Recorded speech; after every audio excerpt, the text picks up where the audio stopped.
सर्वप्रथम एक मिनट के माध्यम से प्रभु चरणों में वंदन करके आगे बड़े प्रेम से एक बार सुनी दूसरी बार साथ में बोलने का आग्रह।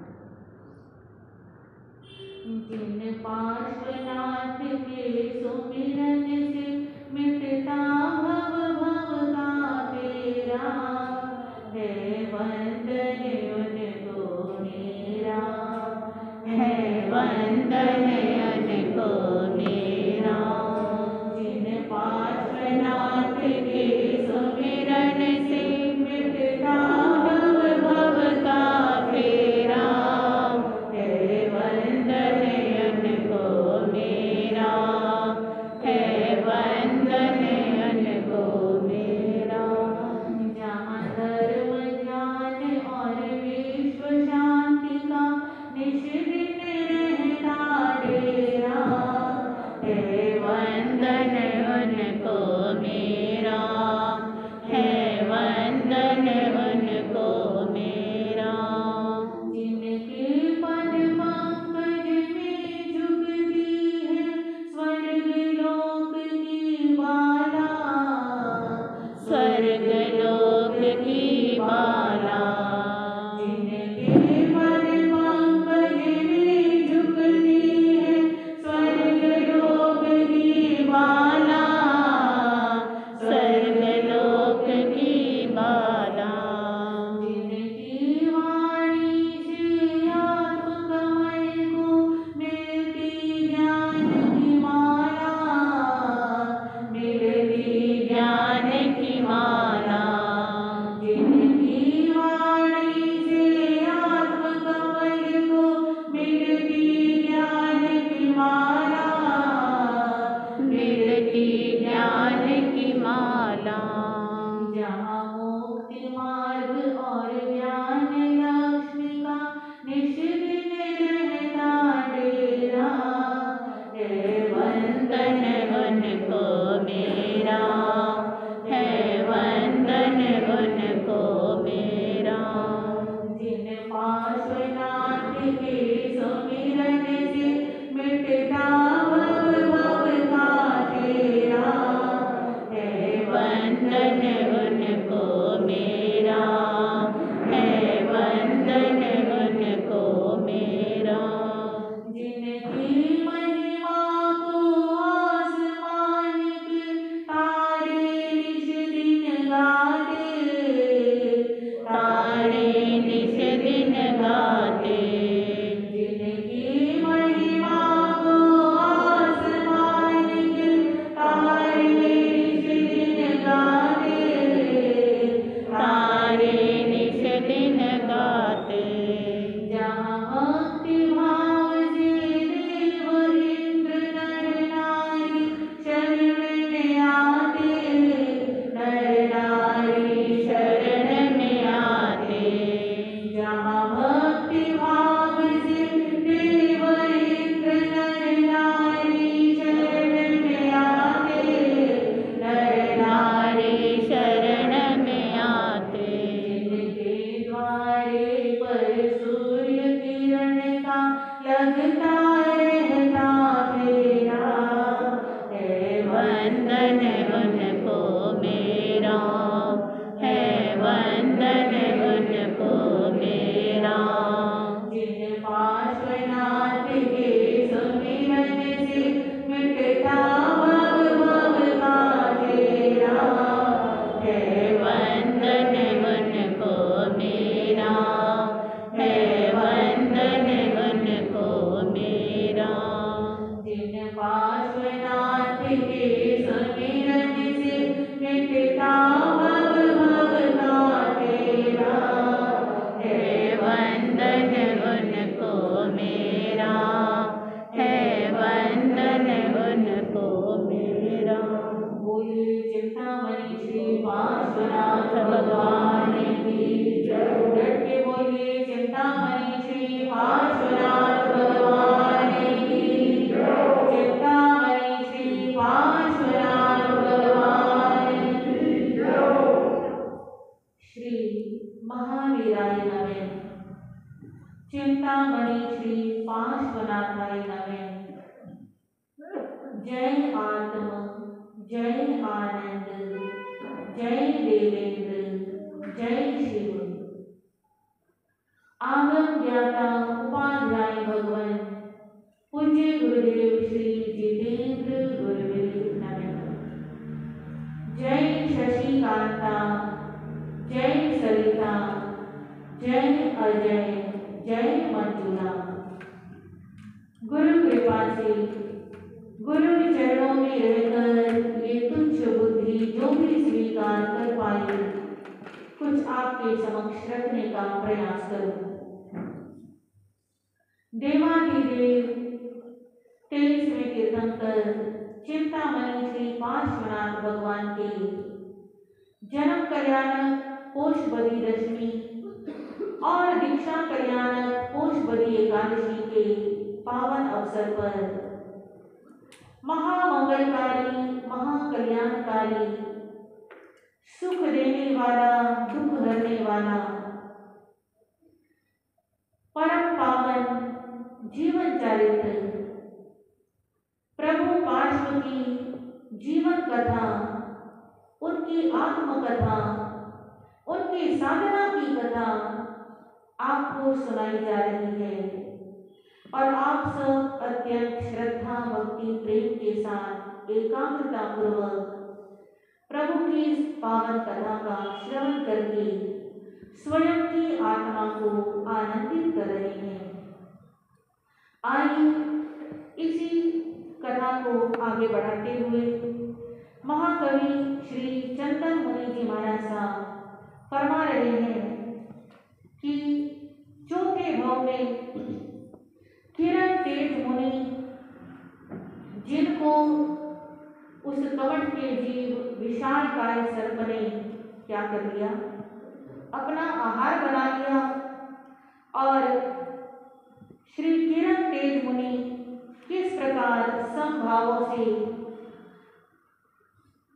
असह्य वेदना को सहन करते हुए शांति के साथ, समता के साथ कष्ट को वरदान मानते हुए सहन करते हैं और अपनी आयु पूरी करते हैं। आयु पूरी करके कहाँ जाते हैं, आइए। पार्श्वनाथ का पांचवा जन्म स्वर्ग में देख, श्रोताओं अब आपका जागृत करो विवेक। किरण तेज मुनि को मिला 12वां सुरधाम, समता सुख संजीवनी देती सौख्य प्रदान। भगवान पार्श्वनाथ जी किरण तेज के चौथे भव को पूरा करके 5वें भव के अंदर 12वें स्वर्ग के देव बनते हैं। उनकी समता साधना उनको दिव्य सुखों को प्रदान करती है। द्वाविशति सागर की आयु आप वहां पर पाते हैं, देव हजारों उनकी आज्ञा अपने शीश उठाते हैं। नहीं कष्ट का काम वहां पर, सुख साधन सब है हाजिर। होता नहीं अगर यह मरना, मुक्ति मांगता क्यों फिर है। क्या बतलाए जीवन उनका भारी, सुख में बीत रहा, शब्दों में हम बांध न सकते, चले ऐसा संगीत रहा। 12वें स्वर्ग के अंदर 32 सागर जितनी उनकी क्या है आयु, कितनी 32 सागर। सागर क्या बताया था, जिसको मापा नहीं जा सकता, गिना नहीं जा सकता, जिसे सागर की उपमा से समझाया जा सकता है, ऐसी उनकी क्या है आयु। और वहां उत्पन्न होते ही हजारों हजार देवता हाथ जोड़कर सामने खड़े रहते हैं, उनकी आज्ञा का पालन करते हैं।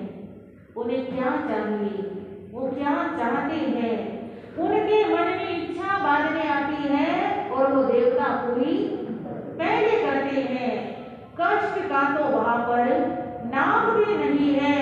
एक से एक सुख जिसकी आप कल्पना भी नहीं कर सकते, ऐसे सुख 12वें स्वर्ग के अंदर इन्हें प्राप्त हो रहे हैं। प्रभु पार्श्वनाथ के जीव को 12वें स्वर्ग के अंदर प्राप्त हो रहे हैं। ऐसे सुंदर सुंदर संगीत चलते रहते हैं जिसकी हम कल्पना भी नहीं कर सकते, जिसे शब्दों में बताया नहीं जा सकता। ऐसे दिव्य संगीत का आनंद लेते हुए वो स्वर्ग में अपनी आयु क्या कर रहे हैं, व्यतीत कर रहे हैं। और उधर वो सर्प, उसका क्या हुआ? लगी आग उस वन में एक दिन जहाँ निवासी विषधर था, छठी नरक के अंदर जन्मा अग्नि ज्वाल से जल कर था। द्वारिष्टि सागर की आयु देखो वह भी पाता है, महादुख के सिवा वहाँ पर सुख का सांस न आता है। लगा वहाँ पछताने अब तो अपनी खोटी करने पर, बिना किए भुगतान छूटते कर्म कभी भी नहीं मगर। जिस वन के अंदर वो सर्प निवास करता था, उस वन में एक बार बड़ी भयंकर आग लगी और उस आग के अंदर वो विशाल काय सर्प, कितनी काया थी उसकी? 1 योजन यानी 4 कोस, इतनी बड़ी उसकी क्या थी? काया थी। और वो उस काया को लेकर उस वन की आग में जल करके तड़पता हुआ मृत्यु को प्राप्त हो गया। देखो, बड़ी काया, जलने में भी समय लगता है, जितना समय लगता है उतनी ज्यादा वेदना होती है। अपार वेदना को सहन करते हुए, आर्तनाद करते हुए, रोते बिलखते हुए वह सर्प आयु पूरी करता है और आयु पूरी करके कहा जाता है छठी नरक में। और छठी नरक में उसको भी 32 सागर की आयु क्या होती है? उनको स्वर्ग में 32 सागर और उसको नरक में 32 सागर। उनको सुखों के 32 सागर और इसको दुखों के 32 सागर। और इन महा कष्टों को सहते हुए, रोते हुए, चिल्लाते हुए, तड़पते हुए वो अपनी 32 सागर की आयु धीरे धीरे क्या कर रहा है? देखो, सुख का समय कब बीत गया ये पता भी नहीं चलता, और दुख में एक एक क्षण भी पहाड़ के समान नजर आता है। तो वो पहाड़ के समान एक एक क्षण को बिता रहा है और वो सुखों का समय बड़े आराम से कब बीत रहा है पता भी नहीं चल रहा। एक स्वर्ग में, एक नरक में, एक सरीखी सभी उम्र, एक सुखी है एक दुखी है, इतना ही तो है अंतर। वैक्रिय देह बनी दोनों की, दोनों को है पिछला ज्ञान, अपनी अपनी करने को वे लेते अपने आप की जान। दोनों वैक्रिय शरीरधारी हैं, अर्थात दोनों के पास ऐसी शक्ति है, अपने शरीर को छोटा भी बना सकते हैं, बड़ा भी बना सकते हैं, एक से अनेक भी बना सकते हैं और अनेक से एक भी बना सकते हैं। जैसा रूप चाहे वैसा बना सकते हैं। और दोनों को ही पिछले जन्म का ज्ञान है और दोनों अपने अपने पिछले जन्म को देख रहे हैं और अपनी अपनी करनी के बारे में समझ रहे हैं। वो देव गति में बैठा हुआ सोच रहा है, मैंने समभाव रखा तो मेरे को कितना सुंदर फल प्राप्त हुआ, मैं अपने आप को और समतावान बनाऊं और शांति वाला बनाऊं। और वो जो नरक में है वो सोच रहा है, अभी तो मैंने एक को डसा है और पता नहीं कितनों को डसूं, क्योंकि वैर से वैर बढ़ता है और क्षमा से क्षमा बढ़ती है। तो दोनों अपने पिछले जन्म को देखते हुए आगे बढ़ रहे हैं। किरण तेज मुनिवर पर अधिवर ईर्ष्या द्वेष न लाता जी। मर कर छठी नरक के अंदर कभी नहीं वह जाता जी। नरक उसे ले जाने वाले उसके ही तो पाप बने, बिना किसी के और बनाए देखो अपने आप बने। इंसान को जब दुख प्राप्त होते हैं तो वो सोचता है पता नहीं मैंने पिछले जन्म में ऐसा क्या कर्म किया होगा जो कि मेरे को इतने दुख झेलने पड़ रहे हैं। पर भगवान फरमाते हैं ईर्ष्या और द्वेष का त्याग करें, वैर भावना का त्याग करें। अगर इस सर्प ने मुनिवर के प्रति ईर्ष्या नहीं की होती, द्वेष नहीं किया होता तो शायद इसको छठी नरक में जाना नहीं पड़ता। और उसको नरक में ले जाने वाले कौन है? उसके अपने ही कर्म है। चंदन रहना चैन से करते सभी पसंद, दुखी बनाते और को क्यों आता आनंद।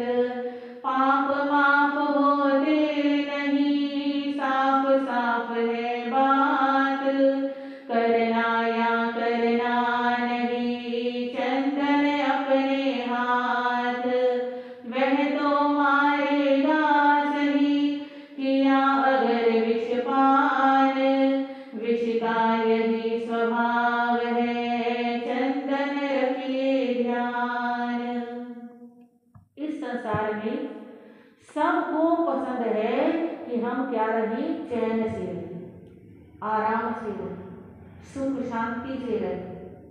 पर स्वयं सुख शांति से रहना चाहते हैं और दूसरे की अगर कोई शांति भंग करता है तो वो स्वयं शांत रह नहीं सकता। अगर स्वयं को शांति चाहिए, आनंद चाहिए तो दूसरों को भी क्या देना होगा? सुख शांति देनी होगी, आनंद देना होगा। दूसरे के मन को पीड़ा ना पहुंचे, दूसरे के मन को ठेस ना पहुंचे, इस बात का स्वयं को क्या रखना होगा? ध्यान रखना होगा। पर अगर कोई व्यक्ति ये चाहे मैं दूसरे के रास्ते में तो कांटे बो दूं, दूसरों को तो बेचैन कर दूं, दूसरों की तो शांति भंग कर दूं और स्वयं शांति से रह लूं, ऐसा कभी भी हो नहीं सकता है। क्योंकि सीधा सा नियम है, जो जहर पिएगा वो तो मरेगा, जो अशांति की बात सोचेगा वो तो अशांत होगा ही होगा। अब इस सर्प ने अशांति की बात की, अशांति वाला काम किया तो स्वयं क्या पा रहा है? अशांति पा रहा है।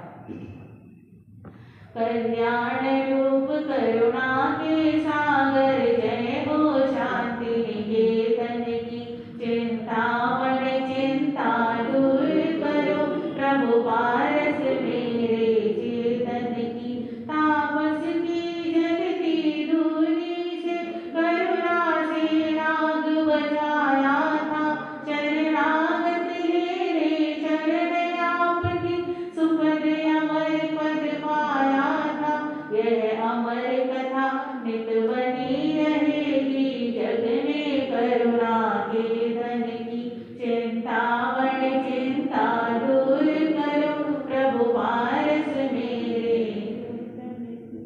इस प्रकार इनका ये 5वां भव चल रहा है और 5वां भव पूरा करके फिर छठे भव में कहाँ आते हैं? जन्मे महाविदेह में बनकर राजकुमार।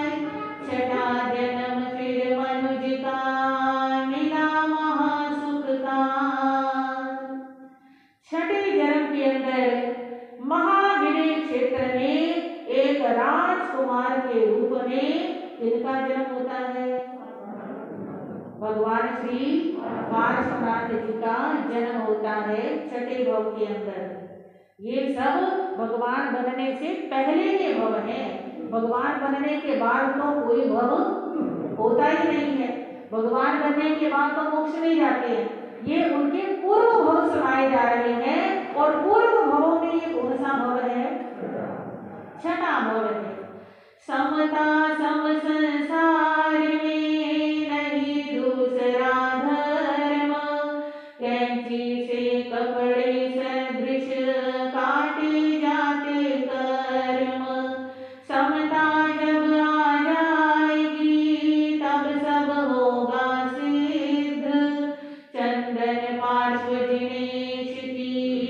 समता बड़ी प्रसिद्ध, जाना जम्बू द्वीप ने पश्चिम महाविदेह, विजय नाम गंधावती सुखता जमातेह। कहते हैं इस संसार में समता के समान दूसरा कोई धर्म नहीं। जिसके मन में समभाव आ जाता है, समता आ जाती है, उसके सारे कर्म ऐसे कट जाते हैं जैसे कोई व्यक्ति कैंची से कपड़े को काट लेता। पार्श्वनाथ भगवान ने क्या रखा? समभाव रखा। और मरुभूति के भाव में समभाव रखा, फिर हाथी के भाव में समभाव रखा, यानी पहले भाव से दूसरे में समता बढ़ गई, दूसरे से आगे समता बढ़ गई, फिर आगे समता बढ़ गई। उनकी क्या बढ़ रही है? समता बढ़ रही है। और वो बढ़ती हुई समता उनको सुख पूर्वक आगे कल्याण की तरफ लेकर जा रही है, मोक्ष की तरफ लेकर जा रही है। और उधर कमठ के साथ बिल्कुल इसका उल्टा हो रहा है। तो चुनाव हमारा है, हमको पार्श्वनाथ के समान समता बढ़ानी है या कमठ के समान? चुनाव किसका है? हमारा अपना है। तो आइए भगवान पार्श्वनाथ का जीव इसी जम्बू द्वीप के अंदर पश्चिम महाविदेह में, महाविदेह क्षेत्र के बिल्कुल बीचों बीच सेंटर में मेरू पर्वत है। और मेरू पर्वत के एक ओर जिधर से सूरज निकलता है, निशत पर्वत के बाईं ओर से सूरज निकलता है, उसे पूर्वी महाविदेह कहते हैं। और जिधर डूबता है उसको पश्चिमी महाविदेह कहते हैं। तो पश्चिमी महाविदेह के अंदर एक विजय है। कल बताया था ना, महाविदेह क्षेत्र में कितनी विजय है? 32 विजय है। 32 विजयों के अंदर एक विजय का नाम है गंधावती। क्या नाम है? गंधावती विजय है। नगरी सुंदर शुभंकरा की चारों ओर बला प्राकार, उसे देखने से हो जाता इंद्रपुरी का साक्षात्कार। उस विजय के अंदर, गंधावती विजय के अंदर शुभंकरा नाम की एक क्या है? नगरी है। उस नगरी की सुंदरता का वर्णन करते हुए कहा गया है, बिल्कुल जैसे इंद्र महाराज की इंद्रपुरी होती है, ऐसी सुंदर वो क्या है? नगरी है। वज्रवीर्य के राज्यकाल में जनता पाती है आराम, दुख द्वेष ईर्ष्या दोषों का कोशों में ही मिलता नाम। पंचम लोकपाल के जैसा दानी ज्ञानी था नरवर, डर कर नहीं सभी जी भर कर यश गाते जिसका घर घर। इस कोने से उस कोने तक महिमा गाई जाती है, भूप नहीं है एक देव है जनता यूं बतलाती है। उस शुभंकरा नगरी में वज्रवीर्य नाम का राजा राज करता है। और राज करने का मतलब ये नहीं कि सबको डंडा लेके खड़ा हो जाना और बस एक होती है तानाशाही कि जो मैंने कह दिया बस वह होना ही चाहिए। और एक होता है सेवक बनकर प्रजा की क्या करना? सेवा करना। वास्तव में राजगद्दी तो एक जिम्मेदारी का पद होता है। जितनी मन लगाकर स्वयं के अहंकार को, ऐशो आराम को छोड़ करके प्रजा के हित में राजा ध्यान देता है, प्रजा भी फिर उसको सारे सुख आराम देती है। प्रजा उसके सारे खजानों को धन से भर देती है। प्रजा भी उसको भगवान मान करके पूजती है। तो ऐसा ही वो राजा था, धरती के एक कोने से दूसरे कोने तक बिना किसी भय के सच्चे दिल से सब उसकी क्या करते हैं? प्रशंसा करते हैं। क्योंकि गुड़ होगा तो मक्खियां आएंगी और सुगंध होगी तो भंवरे आएंगे, उन्हें बुलाने की जरूरत नहीं होती है। ऐसे राजा में गुण है तो उसके गुण गाए जाएंगे।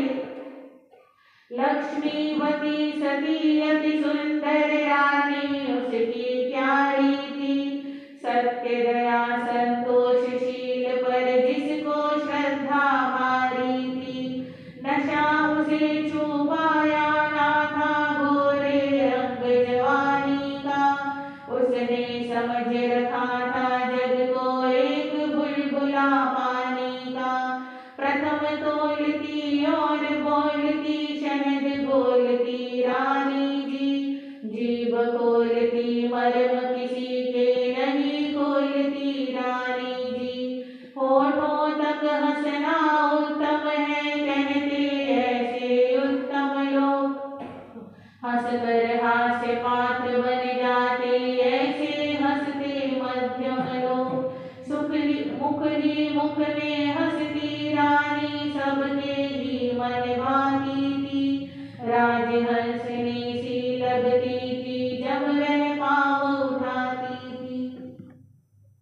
वज्रवीर्य राजा की रानी का नाम था लक्ष्मीवती, और लक्ष्मीवती वास्तव में साक्षात जैसे लक्ष्मी का ही रूप थी। लक्ष्मी का मतलब जिसके पास सत्य दया संतोष शील ये धन है, वास्तव में लक्ष्मी तो वही होती है। बाहर के धन का कोई भरोसा नहीं, आज है और कल नहीं है, पर जिसके पास ये गुणों का धन है, वास्तव में लक्ष्मीवती तो वही होती है। वह लक्ष्मीवती ऐसी रानी थी जिसे अपने गोरे रंग और जवानी का कोई नशा नहीं था, बल्कि वो ये मानती थी कि ये रूप और ये जग, ये विषय भोग, ये सब तो क्या है, नश्वर है। इन नश्वर चीजों का क्या अभिमान करना, आज है और कल नहीं है। और जब भी बोलती पहले मन में सोचती थी मुझे क्या बोलना चाहिए, एक एक शब्द को तोलती थी। मेरे इस बोलने से, मेरे इस कार्य को करने से दूसरे पर क्या असर होगा। जो सोचकर बोलता है, तोलकर बोलता है, उसे कभी पछताना नहीं पड़ता है। जो तोल कर बोलता है, उसके एक एक वचन की कीमत होती है। सुनने वाला सोचता है ये भी कुछ बोले, हाँ, और जो ज्यादा बोलते रहते हैं कहते हैं अरे रहने दो इसको, ये तो ऐसे बोलता रहता है, उसका कोई आदर मान होता नहीं है। महापुरुष कहते हैं कि हंसी और हंसी में अंतर होता है। एक होता है बस होठों तक हंसना, मुस्कुराना, एक होता है हाँ हाँ करके जोर जोर से हंसना। हाँ जी, तो जो उत्तम लोग होते हैं वे बस होठों से मुस्कुराते हैं, वे हंसी की आवाज नहीं आने देते हैं। तो रानी भी ऐसी है, बस मुख मुख में हंसती है और सबको इतनी प्यारी लगती है। जब चलती है, पांव उठाती है तो लगता है जैसे कोई राजहंसनी चल रही है। ईर्ष्या द्वेष असूया चुगली और लड़ाई झगड़े का नाम नहीं आता था उसको, मान बढ़ाई पचड़े का। सारी देह नजर आती हो नहीं पहनती ऐसे वस्त्र, बनने नहीं देती आपको कामदेव के कर का अस्त्र। जब भी मिलता समय अधिकतर करती रहती थी स्वाध्याय, मन को स्थिर करने का इससे बढ़कर अच्छा नहीं उपाय। रानी के जीवन में किसी प्रकार की कोई ईर्ष्या, कोई द्वेष, कोई कलह है, ऐसी कोई बात थी ही नहीं। हमेशा शांत भाव से रहती थी, क्योंकि उसने अपने जीवन का एक मंत्र बना रखा था, और कुछ करूं ना करूं स्वाध्याय जरूर करना है। और जो स्वाध्याय करता है उसका मन धीरे धीरे इन बातों से ऊपर उठने लग जाता है। रानी इन सब चीजों से बहुत ऊपर थी। अपने रहन सहन का, पहनने ओढ़ने का ऐसा ध्यान रखती थी कि कभी रानी होकर के भी जैसे अश्लील वस्त्र होते हैं, ट्रांसपेरेंट वस्त्र होते हैं, पतले कपड़े होते हैं, जिनमें अंग नजर आए, ऐसे वस्त्र पहनती नहीं है। उसे देख करके किसी के मन में काम वासना बढ़ के ऐसा कोई उसका श्रृंगार नहीं होता था। बिल्कुल शालीनता के साथ वह रानी की गरिमा का क्या करती थी, ध्यान रखती थी। किरण तेज का जीव बार में जो की आयु पूरी कर आया, उसके उदर देखिए पटरानी का पुण्य प्रवर। शरद चंद्र सा सुंदर मुखड़ा नजर भूप को आया है, नामकरण पर खोल खजाना नृप ने खूब लुटाया है। वह किरण तेज का जीव 12वें स्वर्ग की आयु पूरी करके इस रानी के गर्भ में आता है, क्योंकि पुण्यवान आत्माएं वही आती है जहां उनके आने योग्य स्थान होता है। समझ आ रही है बात? तभी मां की महिमा पहले गाई जाती है। मां बनना आसान नहीं होता है। वक्तामर स्तोत्र में कहा जाता है कि हे प्रभु, तारों को जन्म देने वाली तो सारी दिशाएं हैं, पर आप जैसे पुत्र को जन्म देने वाली तो एक क्या होती है, पूर्व दिशा होती है। तो पुण्यवान जीव को जन्म देने के लिए मां को क्या बनना पड़ता है, पुण्यवान बनना पड़ता है।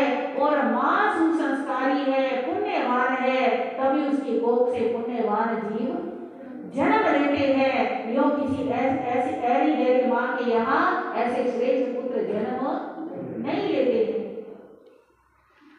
हीरे मोती लाल भी दिए लाल परवार, याचक सारे हर्ष से बोल रहे जयकार। 12 दिन तक बड़ा महोत्सव नगरी में मनवाया था, वज्रनाभ कह करके प्यारे सुत को तब बुलवाया था। राजा ने पुत्र के जन्म की खुशी में पूरी नगरी के अंदर हीरे मोती लाल पन्ने खूब धन क्या किया, बरसाया। खूब हर्ष और उल्लास से पुत्र के जन्म का उत्सव मनाया गया। नगर में एक भी घर ऐसा नहीं था, एक भी नगर का निवासी ऐसा नहीं था जिसने कुमार के जन्म की खुशी ना मनाई। 12 दिन तक बहुत बड़ा महोत्सव किया गया और 12वें दिन नामकरण किया गया। नाम रखा गया वज्रनाभ। क्या नाम रखा गया, वज्रनाभ। चतुर्दासियों के हाथों में पालन पोषण पाया है, बड़ा हुआ तो योग्य शिक्षकों द्वारा उसे पढ़ाया है। बड़ा रूप लावण्य मनोहर और बड़ा सौभाग्य सुचिर, तेज प्रताप बड़ा दिन दोना मानो चढ़ता सूर्य शिखर। बुद्धि बड़ी है बड़ा पराक्रम न्याय नीति बलरात बड़ा, बढ़ती हुई जवानी के ही मानो सब कुछ साथ बढ़ा। चतुर्दासियों के हाथों में उस बालक का लालन पालन हो रहा है। जैसे जैसे बड़ा होता है, संस्कारों के साथ शिक्षा की व्यवस्था की जाती है। शिक्षा की व्यवस्था का तो आज के समय में बड़ा प्रचलन है कि बच्चे को पढ़ाना जरूर है। पढ़ाने के लिए सरकार ने भी बड़ी नीतियां बनाई है और अन्य जो संसार के दानी सज्जन होते हैं उनका भी भाव रहता है कि किसी जरूरतमंद बच्चे को मैं पढ़ा दूं। पढ़ाई पर तो बड़ा जोर है, पर संस्कारों पर बिल्कुल भी जोर नहीं है। माता पिता को भी इस दिशा में जागरूक होने की बहुत जरूरत है। तो उस बालक को संस्कारों के साथ शिक्षित किया गया। जैसे जैसे युवा अवस्था आ रही है, उस बालक का रूप, उसका लावण्य, उसका यौवन और उसके गुण, उसका तेज, उसका प्रताप सब कुछ क्या होता जा रहा है, बढ़ता जा रहा है। और ये सब बढ़ने से उसकी यश कीर्ति अपने आप फैलती जा रही है। दूर दूर के देशों के अंदर, दूर दूर के नगरों के अंदर लोग सोचते हैं काश हमारी बेटी का विवाह इसके साथ हो जाए। बांग्लादेश के चंद्रकांत विप समाचार शुभ पाते हैं। परम सुयोग्य सुता का नाता उसके हित भिजवाते हैं। हाथी घोड़े रथ पैदल हैं और साथ में है कोठार। शुभंकरा नगरी के बाहर आकर डेरा देते डार। वज्रवीर ने स्वागत करके करवाया है नगर प्रवेश। जीवित जागृत लक्ष्मी की है आवश्यकता हमें हमें। बांग्लादेश के राजा है चंद्रकांत। उन्होंने भी वज्र नाम की कीर्ति को सुना और उन्होंने तो बस सुनते ही देर नहीं लगाई, झट से अपनी बेटी का रिश्ता भेज दिया। और कोई आकर के मोर्चा मार ले उससे पहले मैं फटाफट बस अपना काम कर लूं। उन्होंने संदेश भेजा और इधर राजा मन में विचार करता है वज्रवीर यानी वज्र नाम के पिता कि घर में चाहे कितनी ही लक्ष्मी हो पर जीती जागती लक्ष्मी के बिना ये लक्ष्मी क्या है, अधूरी है। जीती जागती लक्ष्मी की तो हमें हमेशा आवश्यकता है। बड़ा स्वागत किया, सत्कार किया और वज्र नाम विजया का देखो धूमधाम से हुआ विवाह। आत्माओं के मधुर मिलन में अकथनीय होता उत्साह। वज्र नाम का विजया के साथ क्या हो जाता है, धूमधाम से विवाह हो जाता है। और विवाह एक ऐसी सुखद सुंदर व्यवस्था है समाज के अंदर दुराचार ना फैले, व्यभिचार ना फैले, इसलिए विवाह की परंपरा बनाई गई है। आज की नहीं, बहुत प्राचीन है। आप सब तो जानते हैं जब तीसरे आर्य के अंत में प्रभु ऋषभ देव का जन्म हुआ तो उस समय युगलिया की परंपरा थी, है ना। और प्रभु ऋषभ देव का भी जोड़े के साथ ही क्या हुआ था, जन्म हुआ था। पर युगलिया परंपरा समाप्ति के कगार पर थी। एक युगल ऐसा था जिसके नर की मृत्यु हो गई और नारी नर के बिना अधूरी हो गई। तो उस नारी से विवाह करके राजा ऋषभ देव जी ने इस व्यवस्था को क्या किया था, प्रारंभ किया। तो ऐसी पवित्र ये व्यवस्था है। कहते हैं उत्तम नर है उत्तम नारी, दोनों का है अपना स्थान। दोनों के दिल में होता है देखो स्वाभाविक अभिमान। मैं ऊंचा हूँ यह नीची है, अगर किसी ने यो माना उसको आखिर में पड़ता है शादी करके पछताना। देखिए, चाहे वर हो या वधू, दोनों का अपने अपने घर में उत्तम रीति से लालन पालन होता है। दोनों की शिक्षा दीक्षा होती है, संस्कार होते हैं और दोनों के मन में अपने अपने गुणों को लेकर, अपने अपने रूप को लेकर एक स्वाभाविक अभिमान भी होता है। पर विवाह होने के पश्चात अगर दोनों में से कोई एक ये सोचे कि मैं ऊंचा हूँ ये नीची है, या मैं ऊंची हूँ ये नीचा है, तो फिर उनको शादी करके बाद में क्या करना पड़ता है, पछताना पड़ता है। विवाह तो समर्पण का दूसरा है। जो नर करना नहीं जानते एक दूसरे से संयोग, वे ही नर बतलाते देखो शादी एक बड़ा है रोग। जिसको लेने की इच्छा हो आत्मसमर्पण का आनंद, उसी व्यक्ति को ही होता है शादी करना सदा पसंद। खुले आदमी खुले डोर जो इधर उधर चल आते हैं, जीवन की संध्या में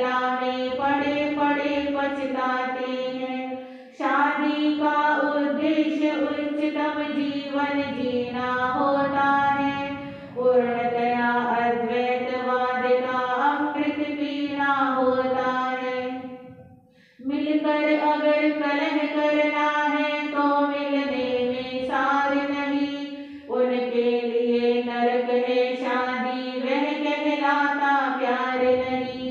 अपनी ही पत्नी से जो नर लड़ता और झगड़ता है, बढ़ना चढ़ना दूर रहा वह नरक कुंड में पड़ता है।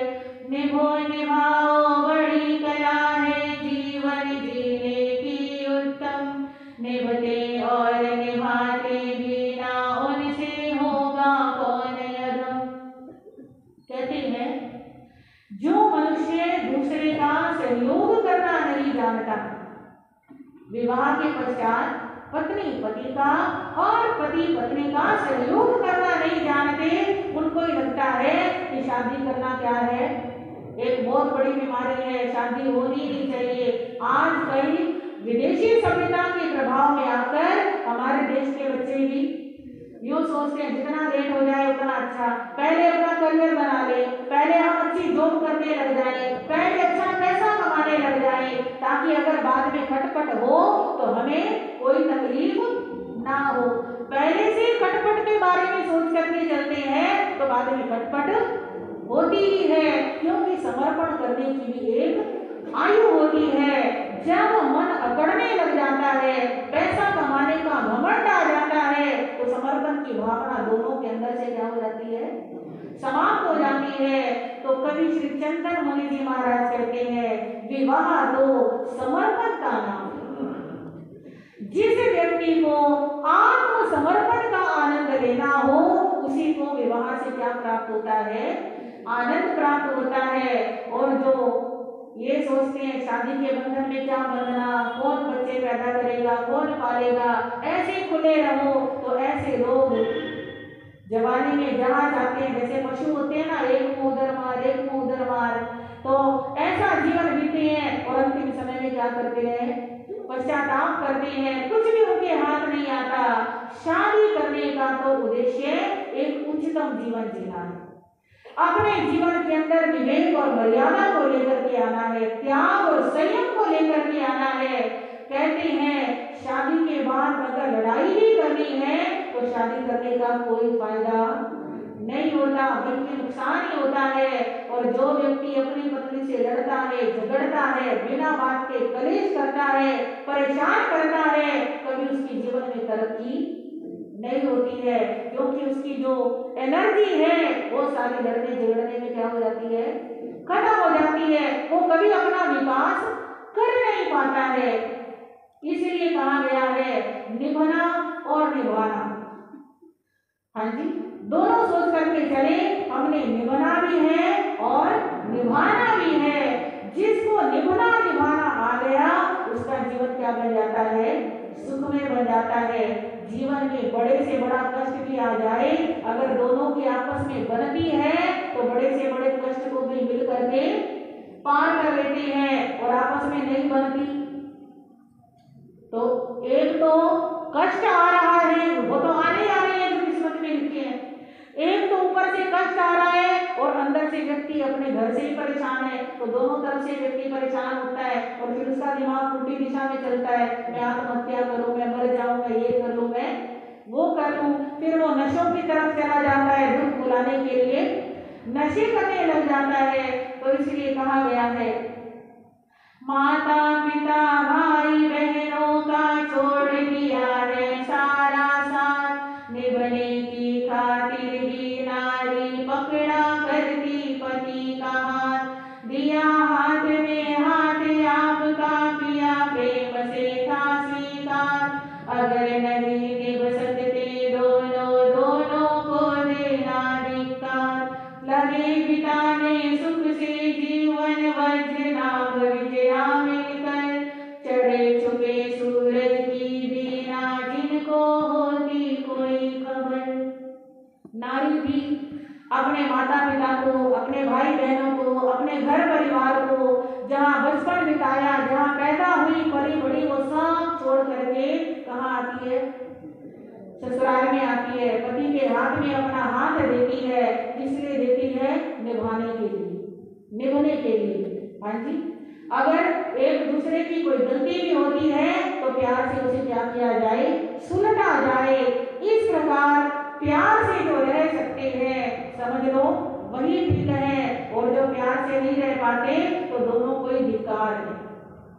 उसे निभाना नहीं आ रहा और उसको निभाना नहीं आ रहा। तो महाकवि श्री चंदन मुनि जी महाराज कहते हैं ये वज्र नाम और विजया दोनों के दोनों इतने घुले मिल करके रहते हैं कि सूरज कब चढ़ा कब अस्त हुआ इसका भी उन्हें पता नहीं रहता है। सभी तरह से योग्य पुत्र को पाकर राजा हुआ प्रसन्न, इसीलिए दीक्षा लेने का करता है अब पुण्य प्रयत्न। आप स्वयं निवृत्त हो गया सुत को सौंपा सारा भार, पता योग्यता का मिलता है जब हो जाता जिम्मेदार। अपने पुत्र वज्रनाभ को हर प्रकार से योग्य देखकर वज्र वीर्य के मन में विचार आता है अब मुझे क्या लेना चाहिए, संयम लेना चाहिए।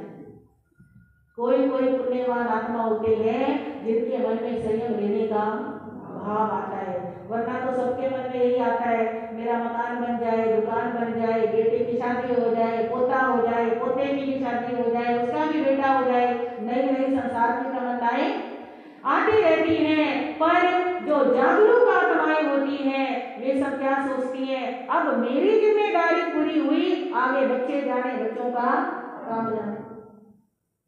कितने घरों के अंदर तो दादियां अपने पोते को संभालने में ऐसी लगी रहती है कि उनको खाना खाने के लिए कहो, कहेंगे हमें तो पोते से क्या नहीं मिलती, फुर्सत नहीं मिलती। तो चलो ठीक है, चुनाव होना है, आपको क्या चाहिए, आपको किसमें फायदा नजर आ रहा है। संत तो समझाते हैं थोड़ी थोड़ी मोह ममता छोड़ो, नहीं तो आ करके इसी घर के अंदर कभी कुतिया बन के पैदा होना पड़ेगा, कभी कुछ बन के पैदा होना पड़ेगा। हम ये तो संसार है, होता है ऐसा। तो मोह ममता जीते जी थोड़ी थोड़ी घटाओगे तो अंतिम समय में दुर्गति नहीं होगी, और अगर बढ़ाते रहोगे तो दुर्गति का मेहमान बनने से कोई रोक नहीं सकता है। राजा वज्रवीर्य ने अपनी सारी जिम्मेदारी किस पर छोड़ दी, पुत्र पर छोड़ दी। महलों में रहकर नरवर ने देखा अपने सुत का काम नहीं चिंता का कोई, मुझे पूर्ण लेना विश्राम, वृद्ध अवस्था आई मुझको अब तो संयम लेना है। वज्रनाभ के भव्य अलग पर राज तिलक कर देना है, राज तिलक कर दिया पुत्र को लिया नृपति ने अब वैराग, किसी भाग्यशाली को मिलता इस जग में ऐसा सौभाग्य। महलों में रहते हुए ही राजा ने देख लिया अब पुत्र ने सारी जिम्मेदारी अच्छे से क्या कर ली, संभाल ली है, मेरे से भी अच्छे निर्णय लेता है, मेरे से भी अच्छे काम करता है, मेरे से भी ज्यादा लोग इसको पसंद करने लगे हैं। तो उसने पुत्र का राज तिलक किया और जाकर के स्वयं क्या ले ली है। वज्रनाभ के राज्यकाल में चैन प्रजा ने पाया है, वज्रवीर्य के यश से सद्गुण सुयश जगत में छाया है। अच्छी राज्य व्यवस्था करना मत समझो बच्चों का खेल, बड़ी समस्याएं सुलझाते कभी निकल पड़ता है तेल। अब वज्रनाभ राजा बन गए हैं और उनके राज के अंदर प्रजा और भी ज्यादा क्या हो रही है, सुखी हो रही है। अगर पुत्र के राज में सुख ना मिलता तो प्रजा पिता को याद करती, पर अब प्रजा वज्रवीर्य को तो क्या हो गई, भूल ही गई है और सब वज्रनाभ का गुण गाने लगे हैं। और वज्रनाभ भी अच्छी अच्छी राज्य की व्यवस्थाएं बना रही है। राज्य की व्यवस्थाएं चलाना कोई आसान काम नहीं होता है। एक छोटे से परिवार में भी सबके बना करके रखना, छोटे से परिवार को ही चला करके रखना, अच्छे अच्छों का तेल निकल जाता है, और राज्य को चलाना तो बहुत ही बड़ी बात है। विजया रानी रंभा जैसी राजा का रखती है मन, मधुरिमा पत्नी में हो तो मधुर मधुर चलता जीवन। चंदन विजया रानी ने अब जन्म दिया है नंदन को, नंदन के हित लोग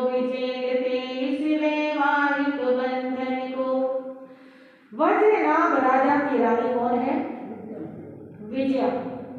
और वह इतना मधुर व्यवहार रखती है, राजा के मन के अनुसार चलती है, राजा को कहना नहीं पड़ता, स्वयं ही मन की बात भाप जाती है और उसके अनुसार क्या करती है? कार्य करती है। एक दिन समय आता है कि विजया रानी एक पुत्र रतन को क्या देती है? जन्म देती है।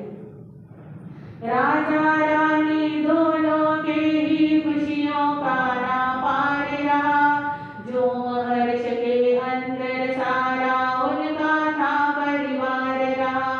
कई रोज तक उत्सव भारी उनने यहाँ मनाया था, नन्ना मुन्ना नामकरण पर चक्रायुध कहलाया था। पाल पोस कर बड़े प्यार से पढ़ने को बिठलाया था, कुछ ही वर्षों में बस पूरा पंडित उसे बनाया था। विनय सादगी सदाचार की सरिता में वह बहता था, इसीलिए तो जनता के दिल जुबां आंख पर रहता था। पुत्र का जन्म हुआ, राजा रानी ने हर्ष के साथ उसका उत्सव मनाया और नामकरण संस्कार के दिन उसका नाम रखा गया चक्रायुध। चक्र जिसका आयुध है, शस्त्र है, ऐसा कौन है? चक्रायुध। पाल पोसकर बड़े प्यार से उसको बड़ा किया, पढ़ाया लिखाया, पंडित बनाया और संस्कार पीढ़ियों से चले आ रहे हैं। उस बालक के अंदर विनम्रता, सादगी, सदाचार कूट कूट कर भरे हैं और इसलिए प्रजा के दिल में, प्रजा की आंखों पर, प्रजा की जुबान पर हर समय चक्रायुध का नाम रहने लगता है। सुखपूर्वक समय व्यतीत होते होते एक बार क्या होता है? छत्र छत्र पर छत्र सुशोभित श्वेत श्वेत दोनों चामर, देव करोड़ों प्रभु सेवा में रहते हैं हरदम हाजिर। अर्थात उस नगरी के अंदर तीर्थंकर भगवंत का आगमन, पदार्पण होता है और तीर्थंकर भगवंत जहाँ विराजते हैं, आप जानते हैं उनके समोसरण की कैसी शान होती है। सिर के ऊपर छत्र, उसके ऊपर फिर छत्र, उसके ऊपर ऐसे 3 छत्र होते हैं। दोनों तरफ देवता खड़े होकर के क्या करते हैं? चमर डुलाते हैं। स्वर्ण का रत्न जड़ित सिंहासन होता है, दिव्य ध्वनि होती है, आभा मंडल चमकता है, करोड़ों देवी देवता सेवा में उपस्थित रहते हैं। ऐसी अद्भुत छटा के साथ नगर में तीर्थंकर भगवंत का क्या होता है? पदार्पण होता है। पता चला जब वज्रायुध को वंदन करने को आया, परिषद हुई इकट्ठी प्रभु ने तब वचनामृत बरसाया। क्षण क्षण क्षीण हो रहा जीवन, देखो अंतर आंखें खोल, परमात्मा के आगे अथवा परभव में न चलेगी पोल। इष्टानिष्ट वियोग योग पर सुख दुख मान रहा है मन, मरण समय पर कौन करेगा रक्षण, होगा कौन शरण। प्रभु उपदेश सुनाते हैं और राजा वज्रनाभ और वज्रायुध अपनी पूरी प्रजा के साथ प्रभु के समोसरण में पहुंचते हैं और प्रभु फरमाते हैं कि देखो एक एक क्षण करके ये जीवन क्या हो रहा है? क्षीण हो रहा है, समाप्त हो रहा है। जैसे अंजलि में पानी भरा हो, एक एक बूंद करके गिरती रहती है, ऐसे हमारे सांसों के खजाने में से एक एक सांस करके आयु क्या हो रही है? समाप्त हो रही है। हमें इस जाती हुई आयु की परवाह नहीं है और इंसान मन पसंद मिल जाए तो खुश होता है, ना पसंद मिल जाए तो दुखी होता है। बस इस सुख और दुख में इंसान उलझा रहता है, कभी हंसना, कभी रोना, कभी दुखी होना, इन चीजों में उलझा रहता है। विषयों का सेवन करता है और विषयों में क्या मानता है? आनंद मानता है। इन विषयों को, संयोग योगों को छोड़कर अपने मानव जीवन को क्या करना चाहिए? सफल करना चाहिए। चाहिए। तीर्थंकर भगवंतों का उपदेश सुन करके पहले से ही अनासक्त था वज्रनाभ राजा का मन, आज विरक्त हो गया पूरा परम अर्थ का किया श्रवण। प्रभु को वंदन कर घर आया चक्रायुध से कहे विचार, राज्य भार संभालो बेटे मैं तो लूंगा संयम भार, मुझे सुलगता सा लगता है अपना ये सारा संसार, अज्ञानी अविवेकी जीवों का कैसे होगा उद्धार। वज्रनाभ राजा जिसके पिता ने भी दीक्षा ली थी और जो पूर्व जन्मों का साधु था, सन्यासी था, संत था, समता योगी था, उसका मन प्रभु की वाणी सुनते ही एकदम क्या हो गया, पूरी तरह विरक्त हो गया। महल में आया, अपने बेटे वज्रवीर्य से कहा, पुत्र राज्य का भार तुम संभालो, अब मुझे संयम का भार ग्रहण करना है, क्योंकि मुझे ऐसे लगता है ये सारा संसार क्या हो रहा है, जल रहा है। इस सारे संसार में कहीं शांति नहीं है, शांति है तो कहाँ है, संयम। संसार में रहते हुए, गृहस्थ में रहते हुए कोई ना कोई चिंता, एक चिंता उतरी नहीं दूसरी चिंता सवार हो जाती है। कहते हैं संसार संशयों का हार, एक उतारो दूसरा तैयार। एक चिंता पूरी नहीं हुई, अब ये हो गया, अब ये करना है, अब ये करना है, कोई ना कोई चिंता जलाती रहती है इंसान को। अब मुझे इन सबसे क्या करना है, बचना है। स्वप्न जाल सम जगत जाल का प्रकट समझ में आया हाय, पिंड अशुचियों का है यह तन जिसको हम रखते संभाल, जरा राक्षसी के पंजे से बच पाया क्या कोई नहीं, धर्म साधना सिवा जगत में रक्षक आया नहीं नजर। इस संसार के अंदर चार दुख हर जीव के साथ हमेशा लगे रहते हैं, जन्म का दुख, मरण का दुख, रोगों का दुख और बुढ़ापे का दुख। इन दुखों से बचाने वाला संसार में धर्म के सिवाय और कोई नहीं है। इसलिए अब मुझे धर्म की शरण लेने दो और इन दुखों से क्या होने दो, अपनी रक्षा करने दो। अब पुत्र क्या कहता है, पूर्ण सत्य है पूज्य पिताजी जो कुछ अपने कहानी, बहुत दूर है मृत्यु अभी तो नहीं जरा भी है नजदीक, वृद्ध अवस्था जब आ जाए तब करना संयम स्वीकार, अभी आपने दीक्षा के क्यों मन में आने दिए विचार। पुत्र कहने लगा, पिताजी आपने जो कहा एक एक अक्षर ठीक है, सत्य वचन है, कोई संदेह नहीं है, मैं आपके वचनों को स्वीकार करता हूँ, पर पिताजी अभी से दीक्षा की बात करने के लिए कौन सा अवसर आया है, अभी तो मृत्यु भी बहुत दूर है और वृद्ध अवस्था जब आएगी तब संयम क्या कर लेना, स्वीकार कर लेना। तो पिताजी कहते हैं, नहीं किया जाएगा भोजन कैसे किया जाएगा जा, वृद्ध अवस्था में तो बेटे लगता बुरा आपको आप, स्नेह त्याग कर करने दे अब बेटे मन का इच्छित काम, राज्यभार संभालो प्यारे रहने दो अब प्रश्न तमाम। बुढ़ापे के अंदर, वृद्ध अवस्था के अंदर तो ना खाया जाता है, ना कुछ धर्म ज्ञान किया जाता है, ना कुछ तप ज्ञान किया जाता है।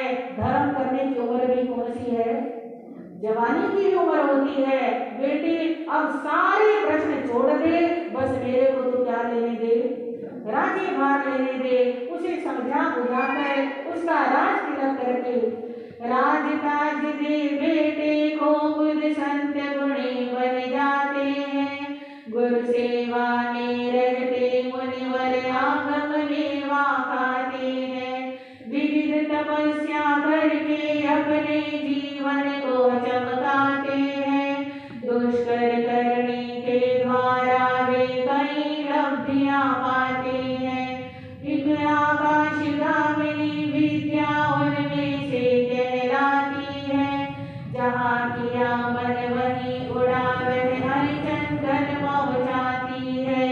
वज्रनाभ मुनि एक बार उड़ महाविदेह में जाते हैं। ज्वलन शैल की गहन गुफा में अपना ध्यान लगाते हैं।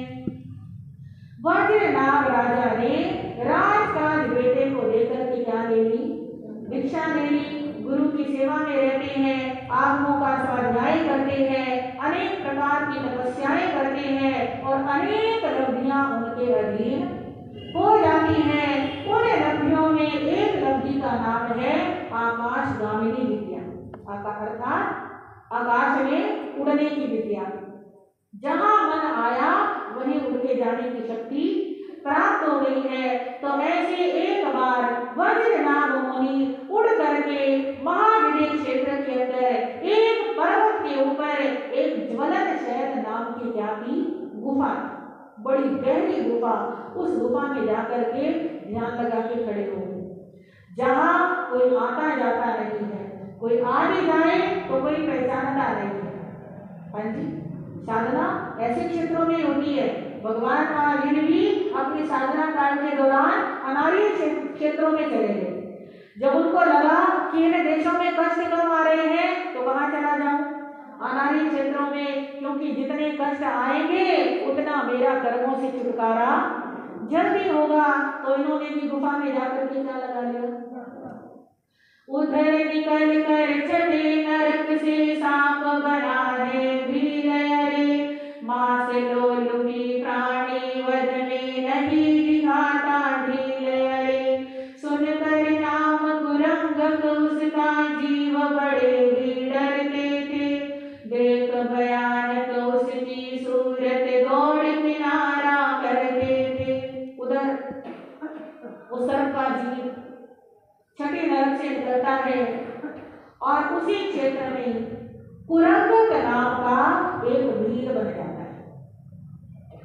भील परिवार में जन्म, मांसाहारी परिवार में, शिकारी परिवार में, शिकार करो, जीवों को मारो और खाओ। जन्म ही ऐसी लगा हुआ, धर्म कहां से करेगा? अच्छे परिवार में जन्म लेने के लिए भी क्या चाहिए होते हैं? पुण्य चाहिए होते हैं। पिछले जन्म में अच्छे कर्म करके आता तो अच्छी जगह जन्म लेता, अब ऐसे पाप करके आया है तो और पाप करने वाली जगह पे क्या हो गया? जन्म हो गया। शक्ल सूरत रूप ढील ढोल इतना गंदा, इतना भयानक, जो देखता है वही डर करके भाग जाता है। माँ बाप ने भी पैदा होते उसको फेंक दिया, अपने आप जैसे तैसे करके पल जाता है। और तीर भरा कंधे पे तरकस करने एक कमान लिए ढूंढ रहा था जीवों को वह हिंसा का अरमान लिए। ढूंढ ढूंढ कर हार गया जब उसी गुफा में आया है। वज्रनाभ मुनिवर ने उसमें निश्चल ध्यान लगाया है। देख साधु को फौरन मन में जागा वैर पुराना है। इसीलिए अपशकुन संत का दर्शन उसने माना है। देखा है मुख तेरा मुश्किल मिलना आज शिकार मुझे। दिल की आग करूंगा ठंडी अभी अभी बस मार तुझे। इतनी देर हो गई मुझको मिला एक भी नहीं शिकार। और किसी का दोष नहीं है सारा तेरे सिर पर भार। दुष्ट भील ने अपने दिल को और कठोर बनाया है। तीखा तीर चाप पर चटपट जल्दी एक चढ़ाया है। तज कर दया दयालु पर अविलंब कलम चलाया है। कटी वृक्ष शीशा का ऊपर उन्हें गिराया है। वह भी अपने कंधे पर बाणों से भरा हुआ तरकस लेकर के, हाथ में धनुष लेकर के स्थान स्थान पे घूम रहा है, भटक रहा है। कोई मिले तो मारूं और खाऊं, कोई मिले तो मारूं और खाऊं। क्योंकि नरक से निकले हुए जीव उनका पेट भरता ही नहीं, कितना भी खा ले, बस खाते रहो। तो ऐसे करते करते बहुत समय बीत गया, कोई शिकार नहीं मिला और घूमते घूमते उसी गुफा में आ गया जिस गुफा में वज्रनाभ मुनि ध्यान लगा करके खड़े थे। मुनि को देखते ही पिछले जन्मों का वैर जागृत हो गया और कहने लगा, ओहो, पहले शिकार नहीं मिल रहा, ऊपर से ये और अक्षुब्ध हो गया, ये मुंडित सिर वाला कहां से मेरे को मिल गया, जरूर इसी की वजह से मेरे को शिकार नहीं मिला और अब मेरे को कोई मिलने की उम्मीद नहीं है। पर कोई बात नहीं, मैं इसे छोड़ूंगा थोड़ी, इसने मेरे जीव मिलने में, शिकार मिलने में बाधा डाली है, अब मैं इसको क्या कर दूंगा, मार करके खा जाऊंगा। अपना बाण तीखा सा जहर बुझा उठाया, धनुष पर चढ़ाया और कठोर हृदय करके उनके शरीर पर क्या कर दिया, चला दिया। और जैसे वृक्ष से कटी हुई शाखा एकदम धड़ाम से जमीन पर गिर पड़ती है, ऐसे मुनि का शरीर जमीन पर गिर पड़ा। देखो कहाँ तो छोटे छोटे जीव को भी मारने में पाप बताया है और कहा मनुष्य में भी साधु। हाँ जी, कितना बड़ा पाप है, हर जन्म में साधु को क्या कर रहा है, वो मार रहा है। महावेदना छाई तन में, मन में शांति विशेष रही, निकट नयाने दिया द्वेष को दृढ़ता पूर्वक क्षमा गई। किसी जन्म में इसे सताया और दुखाया होगा ही, ऋणियों मैंने अपने सिर पर सभी चढ़ाया होगा ही। आज अगर यह पिछला अपना कर्ज चुकाने आया है, बात हर्ष की ही है, हर का मुझे बनाने आया है। मुनि के शरीर में महाभयंकर वेदना उत्पन्न हो गई है, एक एक बूंद करके खून रिस रहा है, निकल रहा है, बह रहा है, टपक रहा है। अपार वेदना के अंदर भी मन के अंदर क्या है, शांति। हम देखो छोटी छोटी बात पे उगल पड़ते हैं, उसने मुझे ऐसा कह दिया, हाँ उसने मेरा ये कहना नहीं माना, बिल्कुल ना सोचने जैसी बातों के ऊपर भी हम कषाय में चले जाते हैं और कषाय शांति का प्रयास करें तो ऐसी शांति आ सकती है हमारे अंदर। मुनि क्या सोचते हैं, पिछले जन्मों में मैंने इसे सताया होगा, इसे मारा होगा, इसको पीड़ा पहुंचाई होगी, अब ये मेरे से क्या ले रहा है, बदला ले रहा है। इसमें दुखी होने की बात नहीं है, ये तो खुशी की बात है। कर्जा जितनी जल्दी उतर जाए उतना अच्छा है, नहीं तो ब्याज पर ब्याज चढ़ता रहता है और इंसान ब्याज चुकाने में जिंदगी चुका देता है, मूल तो उतारने की स्थिति ही नहीं आती है। मारा भी तो मुझे न मारा, मैं क्या मरने वाला हूँ, चिदानंद हो अजर अमर हो, कभी न डरने वाला हूँ। कितना कोई मारे पीटे, कितना ही उत्पात करे, कितना है सामर्थ्य यहाँ जो आत्मा भी घात करे। मुनि जी सोचते हैं अगर इसने मारा भी है तो मेरे को थोड़ी मारा, मैं तो सतचित आनंद हूँ, मैं तो आत्मा हूँ, अजर अमर अविनाशी हूँ। मारा है तो किसे मारा, शरीर को मारा, और शरीर ने तो एक दिन मरना ही होता है। द्वेष बीज पर क्या करना है, यह तो भोला प्राणी है, इसे पता क्या पाप पुण्य का बना हुआ अज्ञानी है। इसी देश में प्राणों का कर देते हैं उत्सर्ग मुनि, पहले से भी अधिक सुखों का पाते हैं जा स्वर्ग मुनि। इस दीन पर भोले पर क्या दोष करना, इस पर क्या द्वेष का भाव रखना, इसे ज्ञान ही नहीं है कि पुण्य क्या है, पाप क्या है। अगर इसे ज्ञान होता तो ऐसा काम ही कदापि नहीं करता। ये तो बेचारा ज्ञानी जीव है, ऐसा विचार करके क्षमा भावना के द्वारा अपने मन को शीतल करते हुए इस संसार से क्या हो जाते हैं, विदा हो जाते हैं और शरीर को छोड़ करके पहले पढ़ते हैं। सचमुच सच्चे संत थे वज्रनाभ मुनिराज, 10वें भवने आप दिए होंगे जिन राज। चंदन अपने आप में कर श्रद्धा विश्वास, पार्श्वनाथ सा कीजिए अपना आत्मविकास। चंदन मुनि जी कहते हैं कि वज्रनाभ मुनि सच्चे संत थे और ये ही संत 10वें भाव में क्या बनेंगे? भगवान श्री पार्श्वनाथ बनेंगे। चंदन मुनि जी कहते हैं अपने आप पर विश्वास रखो, अपनी आत्मा पर विश्वास रखो, अपने कर्म और कर्म फल पर विश्वास रखो, अपनी संयम साधना पर विश्वास रखो। और जैसे भगवान पार्श्वनाथ जी ने अपनी आत्मा का विकास किया, वैसे आप सब भी अपनी आत्मा का क्या करें? विकास करें। इन शब्दों के साथ आज के वक्तव्य को हम पूरा करते हैं।